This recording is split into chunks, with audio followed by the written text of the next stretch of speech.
স্বামী গো, ও গো আমার মাথার তাজ, আপনাকে অল্প পানি ঢেলে দিচ্ছি, আপনি গলাটাকে ভিজিয়ালেন, আর জাইনাব যখন পানি আনবে তখন আপনি আসুদা করে পানি পান করবে। বিবি জানে না যে আমি পানির জায়গাতে স্বামীকে বিষ দিতেছি। বিবি জানে না বিষ দিতেছি। কলসির গিটটা খুলে দিয়ে বাবা অল্প গিলাসে পানি ঢেলে স্বামীকে দিচ্ছেন। স্বামী গো, এই পানিটা পান করুন, শুধু গলাটা ভিজান। ইমাম হাসান পানি খানা নিয়ে যেমনই বাবা মুখে দিয়েছে পেটে চলে গেছে। যেই রাস্তা দিয়ে গেছে গো, সে রাস্তা পর্যন্ত গলে গেছে, জ্বলে গেছে। ইমাম হাসান দাঁড়িয়ে থাকলো না, মা বলে জমিনে পড়ে গেছে।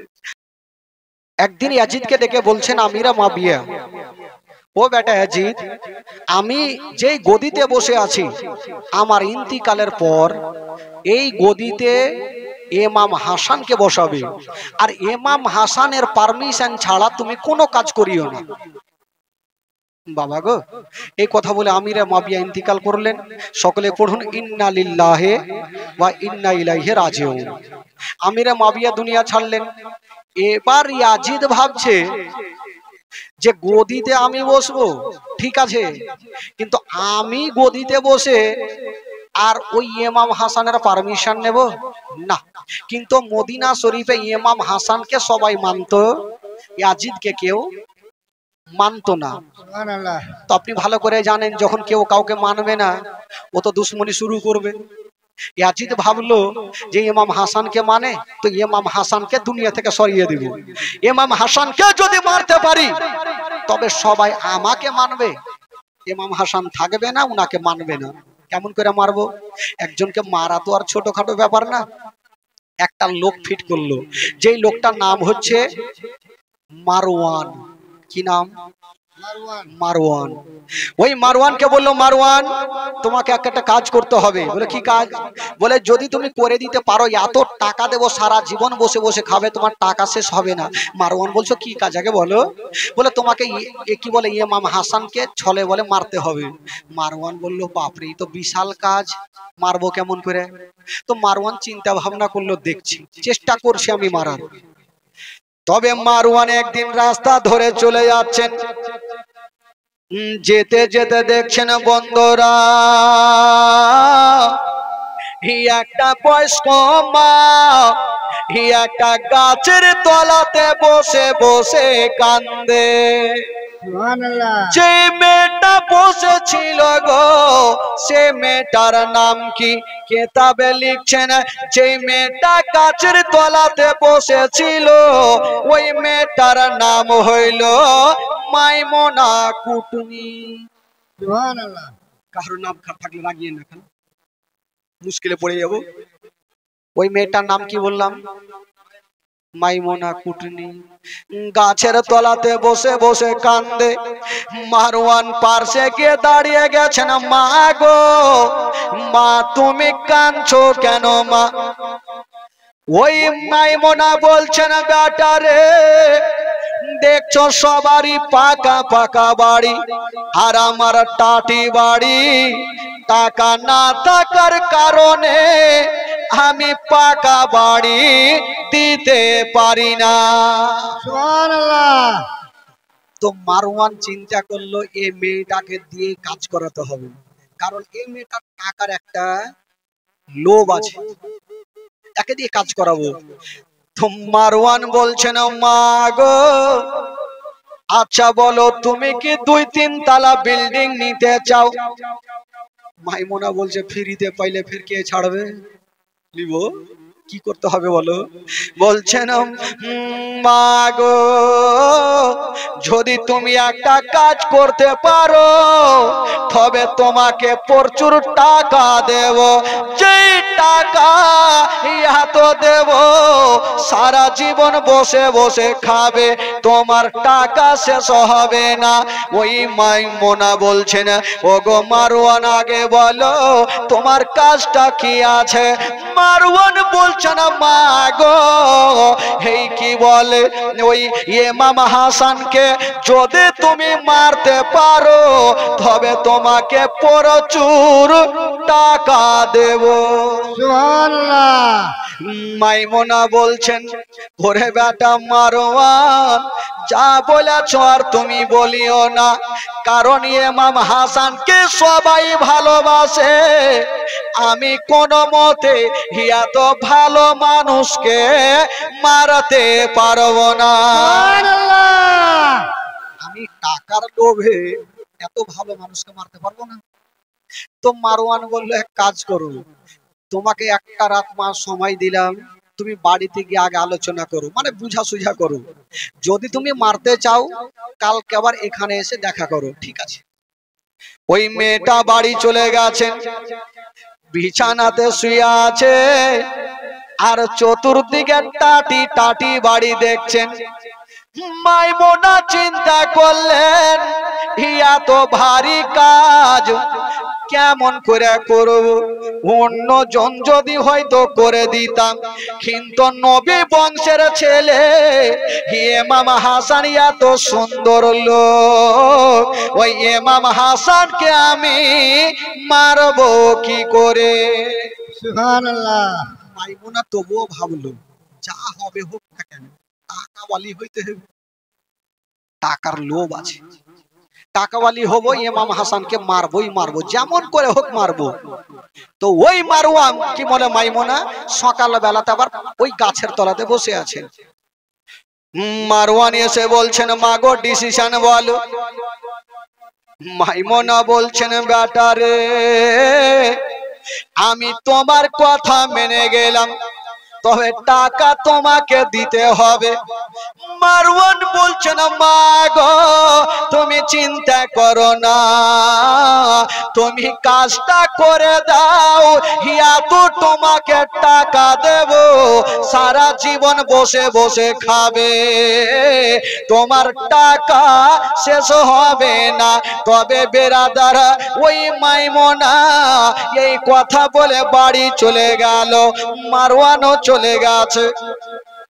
এবার মাইমুনা কুটুমি এই যে ইমাম হাসানকে মারবে, সহজে একটা লোককে মারা খুব কঠিন হয়ে হয়, মারতে গেলে আগে সম্পর্ক তৈরি করতে হবে, কারণ বলে না যে বন্ধু বন্ধুকে মারে, সম্পর্ক বাড়ির লোক বাড়িতে না থাকলে চুরি কম হয়, বাড়ির লোকই বেশিরভাগটা চুর থাকে।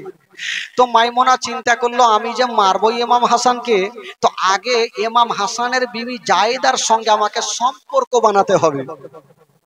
একদিন ওই মাইমুনা দেখছেন ইমাম হাসান বাড়ি থেকে বাইরে গেল আর মাইমুনা একদম ভিতরে ঢুকে গেল। জায়েদা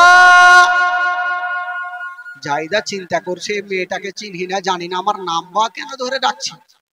বললো কে আছেন গো? বলো আমি তোমার মাসি, তুমি চিনতে না পারো, তোমার স্বামী আমাকে ভালো করে চিনে। তো কুটুম যখন বাড়িতে আসবে তো বসতে জায়গা দিতেই হবে। এই যে সম্পর্ক তৈরি করছে ও, যে জায়েদার সঙ্গে সম্পর্ক তৈরি করলে আমি পারবো মারতে। তো বাড়ি গেছে তো জিজ্ঞাসা করছে হাগো তোমার স্বামী কোথায়? তো ও কিন্তু মাইমুনা দেখলো একটু আগে বাড়ির বাইরে গেছে, তাও জিজ্ঞাসা করছে তোমার স্বামী কোথায়? বলে না একটু কোথায় গেল।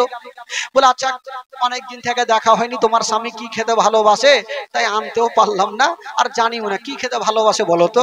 তো জায়েদার মনে দিলের মধ্যে কোনো ময়লা মাটি নাই, উনি বলেন আমার স্বামী সব থেকে মধু খেতে ভালোবাসে। যেমন এই কথা বলে দিয়েছেন মাইমুনা বেরিয়ে গেল। মারওয়ানকে বলছেন ওগো মারওয়ান ইমাম হাসান মধু খেতে ভালোবাসে, বাবা গো এবার মধু নিয়ে আসা হইল। আর যেমনই মধু নিয়ে আসা হয়েছে বাবা, ওই মধুতে এমন এক ধরনের বিষ মিশিয়ে দেওয়া হইল।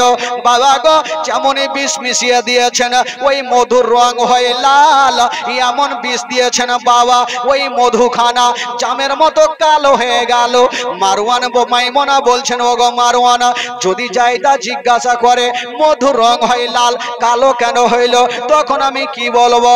তখন মারওয়ান বলছে না, মা গো, যদি তোমাকে প্রশ্ন করে মধুর রং হয় লাল, কালো কেন হইল, তুমি বলবে এটা হলো বিদেশি মধু, বিদেশি মধুর রং হয় লাল কালো। বাবা গো, এই কথা বলে দিয়া মাইমুনা মধুখানা নিয়া, বিষখানা নিয়া চতুর্দিকে ঘুরতেছিল বাবা, কখন ঘরে ঢুকবে। বাবা গো, একদিনের ঘটনা, ইমাম হোসেন বাড়ি থেকে বাইরে গেল, যেমনই বাইরে গিয়েছেন বাবা মধুখানা নিয়া, বাবা গো জায়েদ কি বলে মাইমুনা ঘরে ঢুকে গেল, ডাক দিচ্ছে না, জায়েদা তোমার স্বামী কোথায় আছে? উনি দেখলো, দেখার পর জিজ্ঞাসা করছে, কথা চলছে, বলে মাসি গো আমার স্বামী কোথায় চলে গেছে জানি না, একটু আগে বেরিয়ে গেল। বলছেন মাইমুনা বলছে, আমার ভাগ্যটাই খারাপ, আমার সঙ্গে দেখা হয় না। তবে জায়েদা দেখা হয় না বটে, এই যে মধু তোমাকে দিয়ে গেলাম, একবার তোমার স্বামীকে দিয়ে দিও, তুমি বলেছিলে মধু খেতে ভালোবাসে। বা জায়েদার মনের মধ্যে কোনো ময়লা মাটি ছিল না, মধুখানা নিয়ে বাবা গো ঘরের মধ্যে রেখে দিয়েছেন, যেমনই ঘরের মধ্যে রেখেছেন বাবা, কিছুক্ষণ পরে ইমাম হাসান বাড়ি ঢুকে গেল, বিবিরে যদি খাবার থাকে কিছু আমাকে দাও। যেমন এই কথা বলতে নাই, জায়েদা ভাবছেন খাবার দেরি হবে, মাসির দিয়েও যাওয়া মধুখানা নিয়ে ইমাম হাসানের সামনে রেখে দিয়েছেন। ইমাম হাসান কোনো প্রশ্ন করলেন না, বাবা গো আঙুলটা লাগায়া যেমনই একটু মধু দিয়েছেন মুখে, পেটের মধ্যে চলে গেছে, যেমনই মুখ বিষখানা পেটের মধ্যে যেতে নাই, বাবা গো কলেজা জ্বলতে আরম্ভ করে দিল, ঝরঝর করে কানতে কানতে মাটিতে পড়ে গেল। বলতে লাগলো, বিবি রে তুমি আমাকে মধু দিয়েছো না বিষ দিয়েছো? বলছে, স্বামী গো আমি জানি না, মাসি দিয়ে গেছে তাই আপনার কাছে হাজির করেছি। ইমাম হাসান কাটা মুরগির মতো যেন জমিনে গড়াগড়ি দিতেছে। বাবা গো ওই জায়েদা স্বামীকে বুকখানে জড়িয়ে ধরেছেন। ইমাম হাসান বলছেন, বিবি রে আমার বিষখানা কতক্ষণ পর্যন্ত পানি হবে না, তাড়াতাড়ি করো, আমাকে আমার নানার রওজা মোবারকাতে নিয়ে চলো। জায়েদা কি বলে ইমাম হাসানকে বুকখানে জড়িয়ে ধরে আস্তে আস্তে করে নবীর রওজাতে নিয়ে গেল। যেমনই যেতে নাই বাবা গো, ইমাম হাসান বিসমিল্লাহ বলে নানার রওজা মোবারকে হাতখানা দিয়েছেন, যেমনই হাতখানা দিয়েছেন বাবা, সঙ্গে সঙ্গে ওই বিষখানা পানি হয়ে গেল। সুবহানাল্লাহ, সুবহানাল্লাহ, জোরে বলুন সুবহানাল্লাহ। ওই বিষখানা পানি হয়ে গেল। ইমাম হাসান একদম টনটন করছে, বিষের আসার কিছুই নেই। মাইমুনা দূর থেকে দেখতেছিল, এত কষ্ট করে বিষ দিলাম কিছুই হইল না। মারওয়ানকে গিয়ে বলছে, মারওয়ান তুমি বিষ দিয়েছো না পানি দিয়েছো, তোমার বিষে কাজ করলো না। মারওয়ান বলছেন, মা গো এবার তোমাকে একখানা বিষ দেব, এবার তুমি দিয়ে চলে আসবে। বলল, কিসে দেব? এবার কয়েকটা খেজুর নিয়ে আসা হইল, ওই খেজুরে আবার বিষ মিশিয়ে দিল। বাবা গো ওই কালো কি বলে ওই লাল খেজুর খানা কালো হয়ে গেল, জামের মতো কালো হয়ে গেছে। বলে খেজুর খানা দিয়ে আসো। আবার ওই মাইমুনা খেজুর খানা নিয়ে বাবা গো আবার ঘরে ঢুকে গেছে, জায়েদাকে দিয়ে দিল, জায়েদা এই যে খেজুর খানা নিয়ে নাও। তো জায়েদা জিজ্ঞাসা করছেন, মাসি গো সেদিন আপনি মধু দিয়ে গেছেন, খাওয়ার পর আমার স্বামী খারাপ হয়ে গেছিল বলে জানি না, ওটা হয়তো বিদেশি মধু হতে পারে, হতে পারে জানি না কি হতে পারে। কুটনার বুদ্ধি কিন্তু বেশি হয়, গিরে গিরে বুদ্ধি হয়। যারা কুটনামু করে তাদের দেখবেন গিরে গিরেতে চারিদিকে বুদ্ধি হয়। হ্যাঁ, বলছে হইতে পারে ওটা বিদেশি মধু, তো তোমার স্বামীর শরীরে শুট করছে না, তার জন্য খেজুর খানা নিয়ে আসলাম, খাইয়ে দিয়ে টনটনে হয়ে যাবে। ঠিক বাবা খেজুর খানা রেখে গেলেন। আবার ইমাম হাসান বাড়ি ঢুকলেন, যেমনই বলছেন বিবি খাবার দাও, আবার ওই জায়েদা দেরি করলেন না, আবার একখানা ওই খেজুর খানা নিয়েছেন, খেজুর খানা দিয়েছেন, স্বামী গো খেজুর খানা খানা। এবার খেজুর খানা যেমনই খেয়েছেন বাবা, আবার কলেজা জ্বলতে আরম্ভ করে দিল।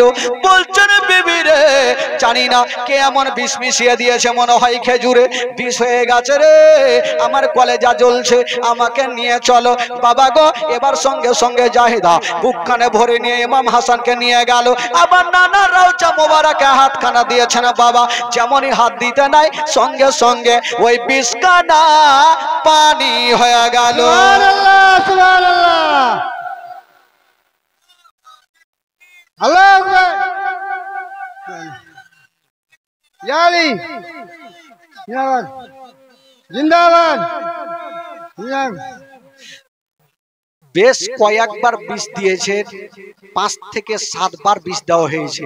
কখনো মধুর সঙ্গে, কখনো কি বলে খেজুরের সাথে, কখনো পায়েসের সাথে, কখনো ক্ষীরের সাথে। প্রত্যেকবার বিষ পান করে, নানা রওজাতে যাই, বিষখানা পানি হয়ে যায়, কোনো কাজ হয় না। তবে একবার লাস্টের সময় বিষ দিয়েছিল, যে বিষটা খাওয়ার পর উঠে দাঁড়াতেও পারেনি, নানা রওজাতে যেতে পারেনি। যে বিষটা দেওয়া হয়েছিল সে বিষটার নাম কি গো? যে বিষটা খাওয়ার পর নানা রওজা মোবারকাতে যেতে পারেনি, যে বিষটা খাওয়ার পর দুনিয়া থেকে বিদায় নিয়েছিলেন, সে বিষটার নাম আপনারা বলতে পারবেন?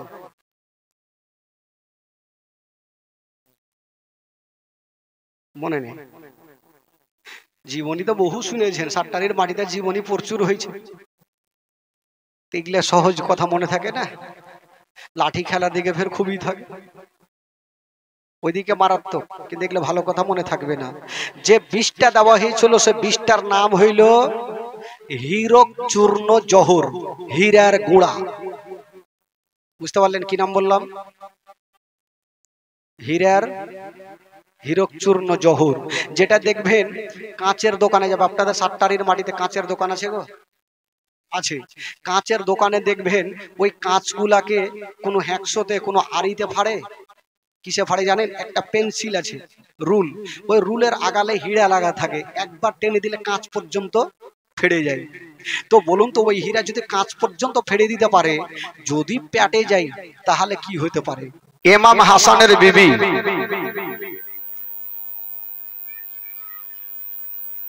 জায়েদা ঘরের মধ্যে স্বামীর পার্শ্বে বসে আছেন।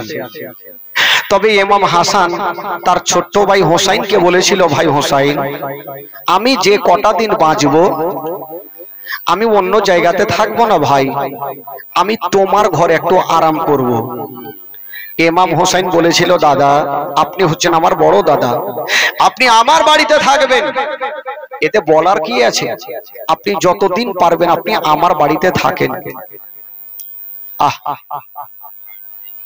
তবে ইমাম হাসান ইমাম হুসাইনের ঘরে আরাম করছেন। ইমাম হুসাইন চিন্তা করছেন, আমার দাদার মনটা ভালো নেই, শরীর ভালো নেই, তার জন্য বাজার থেকে কিছু ফলমূল গুলা নিয়ে বিছানাতে রেখে দিয়েছেন। আর বলছেন, ভাবিজান, এই যে আমি ফলমূল রেখে গেলাম, যা খেতে চাই সব কিছু দিয়ে দিয়ে। বেরাদার এই কথা বলতে নাই, জায়দা বলছেন, ঠিক আছে, চিন্তা নাই, আমি আছি পাশে। তবে বেরাদার, কাউরি স্বামী যদি অসুস্থ থাকে তবে বিবির মনটা ভালো করবে না। যখন ইমাম হাসান ভালো হচ্ছে না, বিবির মনটা খারাপ, বিবি কাঁদতে কাঁদতে বলছেন, আল্লাহ, আমার স্বামীকে আল্লাহ তুমি ভালো করে দাও, কারণ আমার স্বামীকে কয়েকবার বিষ দিয়েছে, ভিতর খানা ফেটে গেছে, আল্লাহ গো তুমি একটু সুস্থ করে দাও। এই কথা বলতে নাই, ইমাম হাসানের বিবির একটা মনের ইচ্ছা জাগলো যে আজকে রাতটা আমার স্বামীর কাছে আমি থাকবো না। কোথায় যাবেন? বলছেন, আমি আমার নানার রওজাতে যাব, আর নানার রওজার জালি ধরে আমি কানবো, যেন আমার আল্লাহ আমার নানার ওয়াস্তাতে আমার স্বামীকে ভালো করে দেয়। জোরে বলুন সুবহানাল্লাহ। তবে ইমাম হাসানের বিবি আবুল কাসিমের মা চিন্তা করছেন, আমি যদি এখান থেকে যাই নানার রওজাতে, তবে আমার স্বামীর কাছে কেটা থাকবে? উনার একটা বোন যার নাম হচ্ছে জাইনাব, ইমাম হাসানের বোন জাইনাব, উনাকে বলছেন, জাইনাব, তুমি থাকলে আর হুজুর থাকলো, তুমি পাশে থাকো, সব সময় পাশে থাকবে, যা চাইবে তুমি তা দিও। এই যে কলসিতে পানি রেখে গেলাম, পানি যদি খেতে চাই তুমি পানি দিও। আহ, জাইনাব বলেছিলেন, ভাবিজান, আপনি চিন্তা করবেন না, যা খেতে চাইবে আমার ভাই হাসান আমি সব কিছু দিয়ে দেব। ও যুবক বন্ধুরা, ও গো আমার মা বোনেরা, ইমাম হাসানের বিবি বাবা গো ইমাম হাসানকে ঘরে রেখে দিয়া উনি চলে যাচ্ছেন কাঁদতে কাঁদতে। বাবা গো কে আমার নবীর রওজা মোবারকা ধরে কাঁদতে আরম্ভ করেছেন, বলছেন আল্লাহ গো, আল্লাহ গো, আজকে আমার স্বামীর মনটা ভালো নাই, আল্লাহ আমার স্বামীর মনটা ভালো নাই, তাই আমার মনটা ভালো করে না রব্বুল আলামিন, আল্লাহ গো আমার স্বামীকে যেন সুস্থ করে দাও।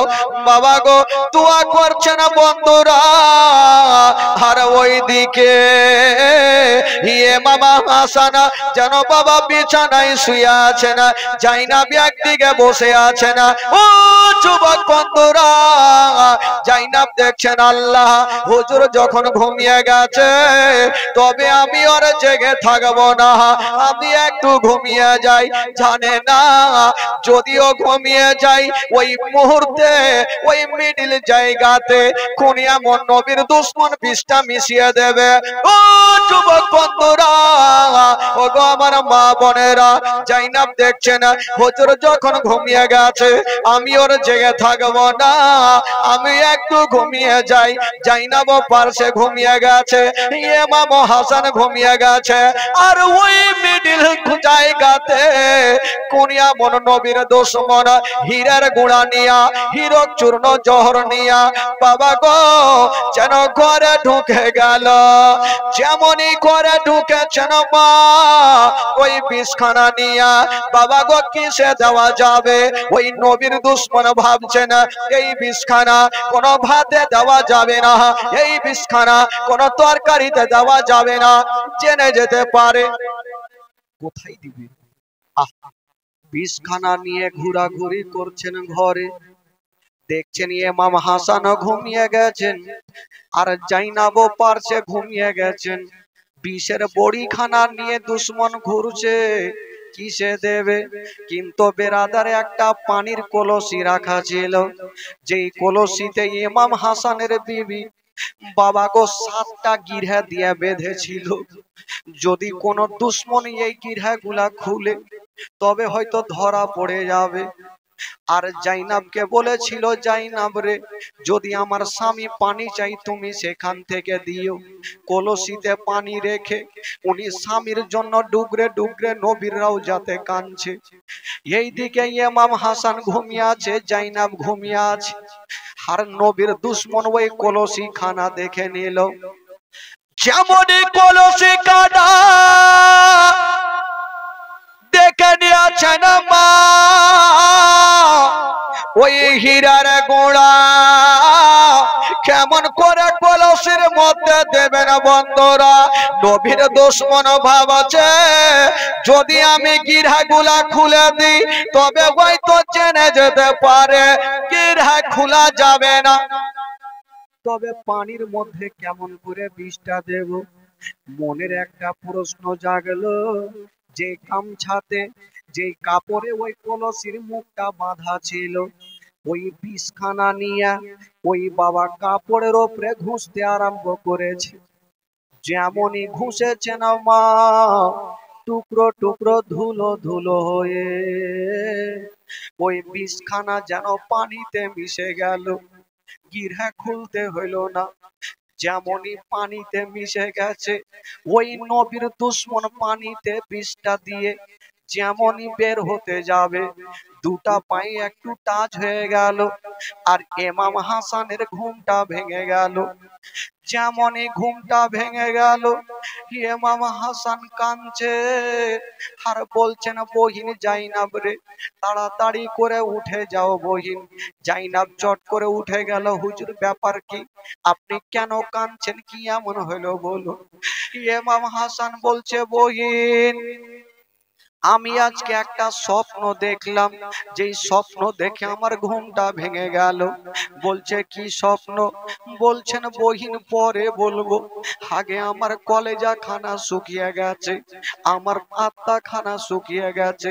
ওরে বহিন জাইনাব রে, যদি পারো তবে অল্প আমাকে টাটকা পানি দাও। জাইনাব চতুর্দিকে দেখছেন ভাবি সাহেবা পানি রেখে গেছে কিনা কলসির ওপরে নজর পড়ে গেল। ওই জাইনাব জানে না ওই কলসির পানি পানি নাই বাবা, ওটা বিষ হয়ে গেছে। জাইনাব দেখছেন কলসিতে পানি, ভাবছেন জানি না এই কলসির পানি হুজুরকে খাইয়ে দেব। যেমনই বন্ধুরা ওই কলসির পানি যেমনই জাইনাব নিতে যাবে, জাইনাব বলছেন হুজুর আপনাকে পানি দেব, তবে কলসির পানি দিব না। আপনি পানি চেয়েছেন, আমাকে 5টা মিনিট সময় দেন, আমি লোটা নিয়ে বাইরে যাব আর টাটকা পানি এনে আমি আপনাকে দেব হুজুর। জাইনাব বলছেন হুজুরে বাসি পানি আপনাকে দিতে পারবো না। বাবা গো, ইমাম হাসান বলল বহিন ঠিক আছে, তুমি আমাকে টাটকা পানি এনে দাও। ইমাম হাসান ছটপট করছে, এইদিকে জাইনাব লোটা নিয়ে বাবা পানি আনতে গেল, আর ওইদিকে যে আবুল কাসিম আর মা ইমাম হাসানের বিবি নবীর রওজাতে কাঁদতেছিল, উনি বাবা বাড়ি ঢুকে গেল। জাইনাব লোটা নিয়ে গেল আর বিবি সাহেবা এসে বাড়ি ঢুকলো। দেখছেন ইমাম হাসান বিছানাতে পড়ে বাবা গোটা চেহারা দিয়ে ঘাম চুইছে আর যেন ডুগরে ডুগরে কাঁদছে। বলছেন স্বামী গো, ও গো আমার মাথার তাজ, আপনি কেন কাঁদছেন বলুন, কি এমন হয়েছে? ইমাম হাসান বলছেন বিবি রে, আমার মনটা ভালো করে না, যদি পারো আমাকে একটু পানি দিয়া দাও। ইমাম হাসানের বিবি বলছেন স্বামী গো, এটা কেমন কথা বলছেন? আমি তো জাইনাবকে বসিয়ে রেখে গেছিলাম আর পানিও রেখেছিলাম, আপনাকে কি পানি দেয়নি? ইমাম হাসান বলল বিবি রে, আমার জন্য টাটকা পানি আনতে গেছে। জাইনাব মনে করছে জানি না, কি বলে ইমাম হাসানের বিবি ভাবছে জানি না, আল্লাহ গো এই লোকটা পানি পানি করে জান ছাড়ছে আর আমার বহিন জাইনাব টাটকা পানি আনতে গেছে। তবে হুজুর আপনাকে একটা কথা বলি, জাইনাব যতক্ষণ পর্যন্ত পানি নিয়ে আসেনি আপনাকে আমি অল্প পানি দিচ্ছি কলসি থেকে, আগে গলাটা ভিজিয়েলেন, যখন জাইনাব পানি আনবে তখন আসুধা করে পানি পান করবে। আবুল কাসিমের মা জানে না যে কলসির পানি পানি নেই, বাবা গো বিষ হয়ে গেছে। বাবা আবুল কাসিমের মা যেই কলসিটা রেখেছিল গিরহাগুলা বাবা খুলতে আরম্ভ করেছে, 7টা গিরহা দিয়েছিল বাবা, 7টা গিরহা আছে। বিবির মনে সন্দেহ হইল না এ কলসিতে কেউ কিছু খুলেনি। ওই বিবি সাহেবা বলছেন স্বামী গো, ও গো আমার মাথার তাজ, আপনাকে অল্প পানি ঢেলে দিচ্ছি, আপনি গলাটাকে ভিজিয়েলেন, আর জাইনাব যখন পানি আনবে তখন আপনি আসুদা করে পানি পান করবে। বিবি জানে না যে আমি পানির জায়গাতে স্বামীকে বিষ দিতেছি, বিবি জানে না বিষ দিতেছি। কলসির গিটটা খুলে দিয়ে বাবা অল্প গিলাসে পানি ঢেলে স্বামীকে দিচ্ছেন, স্বামী গো এই পানিটা পান করুন, শুধু গলাটা ভিজান। ইমাম হাসান পানি খানা নিয়ে যেমনই বাবা মুখে দিয়েছে পেটে চলে গেছে, যেই রাস্তা দিয়ে গেছে গো সে রাস্তা পর্যন্ত গলে গেছে, জ্বলে গেছে। ইমাম হাসান দাঁড়িয়ে থাকলো না, মা বলে জমিনে পড়ে গেছে। বিবি সাহেবা বলছে স্বামী গো কি এমন হয়ে গেল? বলছে বিবি রে, মনে হয় এই কলসির পানি পানি নেই, এটা বিষ হয়ে গেছে। বিবি সাহেবা বলছে স্বামী গো, ও গো আমার মাথার তাজ, আমি জানি না কে এমন কাণ্ড করে দিয়েছে, কে এমন বিষ মিশিয়েছে। স্বামী গো আমার যদি জানা থাকতো তবে এই কলসির পানি আপনাকে দিতাম না বাবা গো। ইমাম হাসান ওই একটা মুরগির গলা কাটলে যেমন ছটফট করে দিতেছে ইমাম হাসান মাটিতে গোড় দিচ্ছে। বিবি সাহেবা দেরি করে না, কাঁদতে কাঁদতে স্বামীকে বুকে লাগিয়েছে। স্বামী গো, আমি জানি না কে এমন বিষ মিশিয়েছে।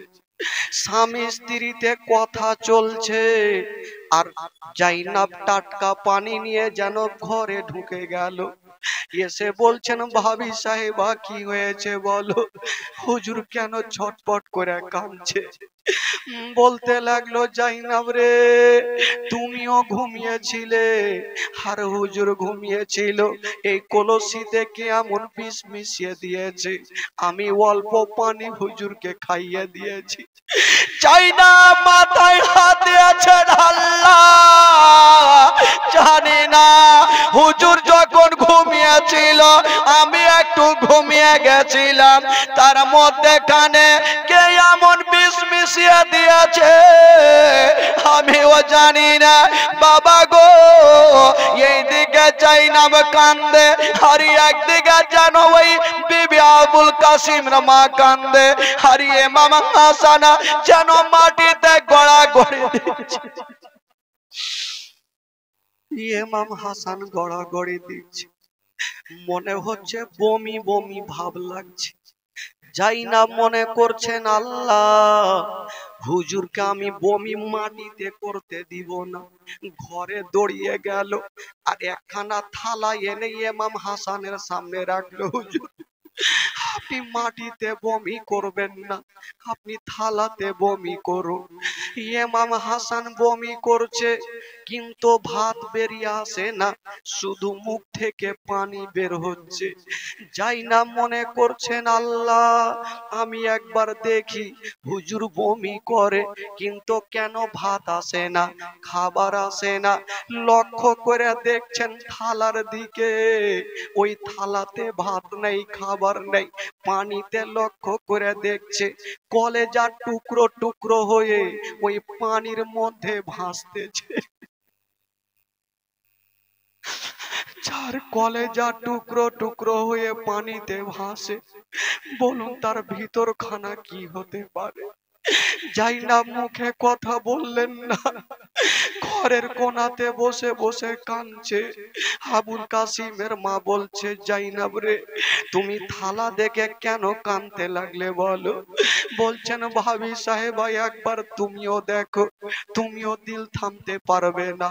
আবুল কাসিমের মা যেমনই লক্ষ্য করে দেখেছেন বাবা, দেখছেন কলেজার টুকরো টুকরো হয়ে কেটে কেটে বেরিয়ে গেছে।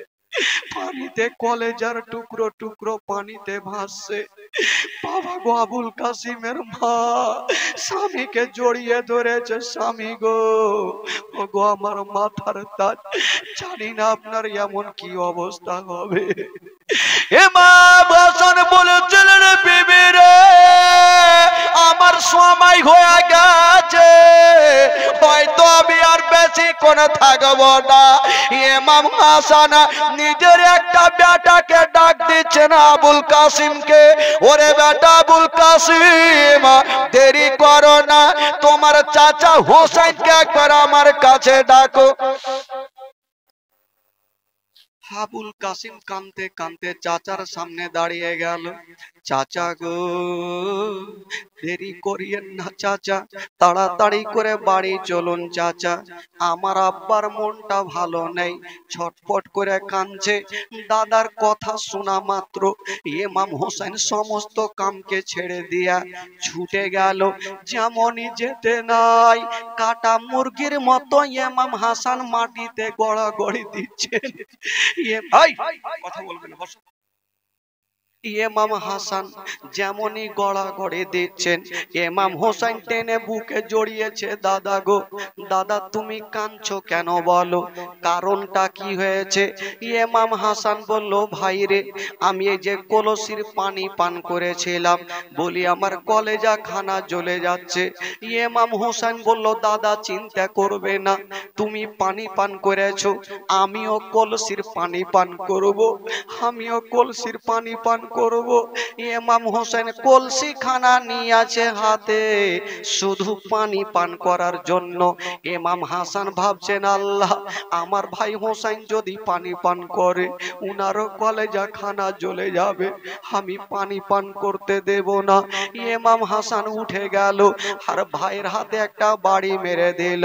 যেমনই বাড়ি মেরেছেন, মা যে কলসি খানা ছিল, ওই কলসি খানা মাটিতে পড়ে গেল, কলসি ভেঙে গেল, আর পানি যেন মাটিতে পড়েছে। যত দূর পর্যন্ত মাটিতে পানি পড়েছে, ওই মাটি পর্যন্ত জ্বলে গেছে। সুবহানাল্লাহ সুবহানাল্লাহ। মাটি পর্যন্ত জ্বলে গেছে। বাবা গো, যেই বিষে মাটি পর্যন্ত জ্বালিয়ে দেয়, বলুন সেই বিষ যদি পেটে যায় তাহলে কি অবস্থা হয়? ইমাম হোসেন বলছে, দাদা একবার বলে দাও দাদা, এ বিষ কেটা দিয়েছে? ইমাম হাসান বলল, ভাই রে, আমি নাম বলবো না, আমি পিছন থেকে দেখেছি, আমি আইডিয়া করে না তার নাম বলতে যাব না। তবে ভাই রে, যে বিষটা আমাকে দিয়েছে, আমি আল্লাহকে সঁপে দিয়েছি, আল্লাহ তার বিচার করবে। বাবা গো, সেদিন ইমাম হাসান কাউরি নাম পর্যন্ত বলেনি। ইমাম হাসান ভাবছেন, আমি যদি নামখানা বলে দিই, আর ইমাম হাসান আমার ভাই হোসেন তাকে জিন্দা রাখবে না, আর সে যদি না হয় তাহলে তার পাপের ভাগ আমি হব। না না, আমি বলবো না। বলছে, ভাই হোসেন রে, আমাকে যে বেশ দিয়েছে, আমি তাকে পিছন থেকে দেখেছি, আমি তার নাম আইডিয়াতে বলবো না। তবে ভাই রে, আমাকে যে বিষ দিয়েছে, আমি আল্লাহকে সঁপে দিলাম, আল্লাহ তার বিচার করবে। কথা চলছে, ইমাম হাসান যেন মাটিতে গোড় দিতে লাগলো। ইমাম হোসেন বলেছিলেন, দাদা গো, ও গো দাদা, আপনার অবস্থা কেমন লাগছে বলুন? ইমাম হাসান বলেছিলেন, ভাই রে, মনে হচ্ছে আমার কলেজা খানা জ্বলে যাচ্ছে, আমি দাঁড়াতে পারি না। ওরে যুবকেরা, ও গো মা বোনেরা, শুনুন জীবনী, বাবা কলেজা খানা ফেটে যাবে। একদিকে আবুল কাসিম কান্দে, একদিকে জাইনাব কান্দে, একদিকে উম্মে কুলসুম কান্দে, একদিকে যেন আবুল কাসিমের মা কান্দে, সবাই চারে চার হয়ে কান্দে। ইমাম হাসান বলেছিল, তোমরা আর চোখের পানি ফেলিও না, তোমরা কান্দিও না। তবে ভাই হোসেন রে, আচ্ছা বলো, আমার শরীরটা দেখে কেমন মনে হচ্ছে? ভাই আমার দিকে তাকিয়ে দেখো, আমার শরীরটা কেমন লাগছে? ইমাম হোসেন একবার গাছের দিকে দেখছে, আর একবার দাদার চেহারার দিকে দেখছেন। বলছেন, দাদা গো, গাছের পাতা যেমন সবুজ, আপনার চেহারা সবুজ হয়ে গেছে।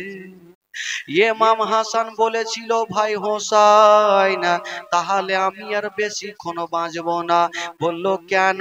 বলল, ভাই হোসেন রে, আমার নানা বলেছিল, যেদিন আমার বড় নাতিকে বিষ পান করাবে, সেদিন আমার বড় নাতির সমস্ত চেহারা সবুজ হয়ে যাবে, সেদিন উনি দুনিয়াটা ছেড়ে বিদায় নিবে।